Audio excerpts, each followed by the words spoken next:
ફતેપુરા લાઈવમાં આપ તમામ દર્શક મિત્રોનું સ્વાગત છે। હું છું આપની સાથે રિપોર્ટર યાસીન ભાભોર। આજના મહત્વના સમાચારની વાત કરીએ તો સમાચાર અસ્વીકરણ આ સાથે મૂકવામાં આવેલા સીસીટીવી જેવા વિડીયો પ્રતિકાત્મક AI દ્વારા બનાવેલા છે। તેનો હેતુ માત્ર ઘટના સમજાવવા પૂરતો છે।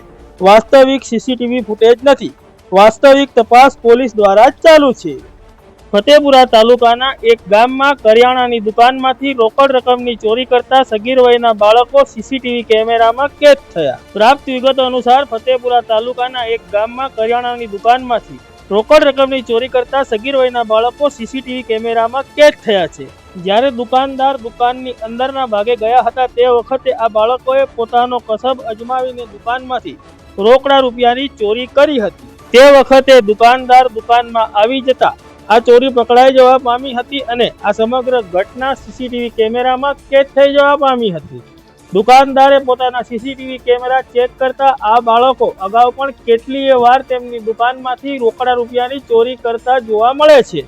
દુકાનદારે તમામ સીસીટીવી ફૂટેજ સાથે ફતેપુરા પોલીસ મથકે આ બાબતે લેખિત ફરિયાદ આપી છે, જેના પગલે ફતેપુરા પોલીસ દ્વારા આ બાબતની કાયદેસરની કાર્યવાહી હાથ ધરવામાં આવી છે।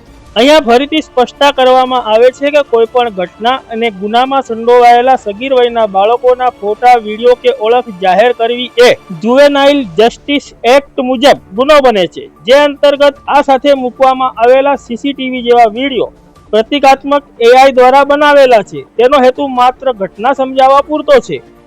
આ વાસ્તવિક સીસીટીવી ફૂટેજ નથી। વાસ્તવિક તપાસ ફતેપુરા પોલીસ દ્વારા ચાલુ છે। ત્યારે હાલ તો દુકાનદારની ફરિયાદના આધારે ફતેપુરા પોલીસે આ બાબતે તપાસ હાથ ધરી છે।